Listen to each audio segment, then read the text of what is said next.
మేము thanks. Yeah 20 years of trust run చేయడం అనేది ఒక ఇన్స్పిరేషనల్ అయితే కనుక, అంటే దీని తలసేమియా పేషెంట్స్ కోసం చేస్తున్న ఇది ఏంటంటే ఒక ఇన్నోవేషన్ కింద ఫస్ట్ టైం ఒక మ్యూజికల్ నైట్ అనేది చేస్తున్నారు. అసలు ఫస్ట్ ఈ థాట్ ఎలా వచ్చింది, దానికి తమన్ గారిని అనుకోవడానికి రీజన్ ఏంటి మేము?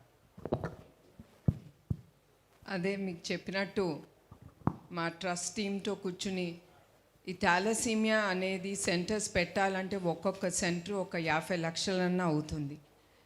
సో ఇట్లాంటి సెంటర్స్ పెట్టి ఎస్పెషలీ పిల్లలకి ఈ సేవా కార్యక్రమం ముందుకి తీసుకెళ్ళాలంటే ఎట్లా అనే ఆలోచన ఇప్పుడుది కాదు, ఎప్పటి నుంచో మా టీంలో ఈ థాట్ అనేది జరుగుతూ ఉంది. వి వర్ డిబేటింగ్ ఏం చేస్తే మనకి ఆ డబ్బు అనేది వస్తుంది తిరిగి మన పిల్లలకి, థాలసీమియాతో బాధపడుతున్న పిల్లలు కానీ పెద్దలకు కానీ మనం ఎట్లా ముందుకి తీసుకెళ్ళగలం అనే ఆలోచనలో మాకు ముందు తట్టింది తమ్మన్ గారు. Because we are also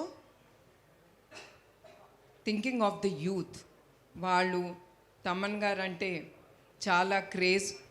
so we thought with his performance మాకు అది వీలుగా ఉంటుంది, డబ్బు అనేది వస్తుంది, తప్పకుండా అది తిరిగి థాలసీమియా కాజ్ కోసం ఏది మేము అనుకుంటున్నామో అది మేము ముందుకు తీసుకెళ్ళగలం అనేది ఆ ఆలోచనతో అట్లా తమ్మన్ గారు మాకు గుర్తుకొచ్చారండి.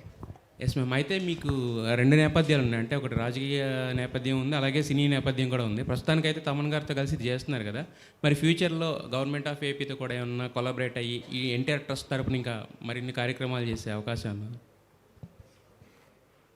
నేను మీకు చెప్పినట్టు 28 ఏళ్ళు మేము ఏ ప్రభుత్వం సహకారం మేము తీసుకోలేదు. మేము అట్లానే మేము ఏ ప్రభుత్వాన్ని సహకారం అడగము. అదే కాకుండా the only thing is thalassemia తర్వాత పేషెంట్స్కి చాలా ఖర్చు ఉంటాయి. 4 నుంచి 7,000 రూపాయలు వాళ్ళ మందుకే ఖర్చు అవుతుంది. అది పేద ప్రజలు వాళ్ళు అది భరించలేరు.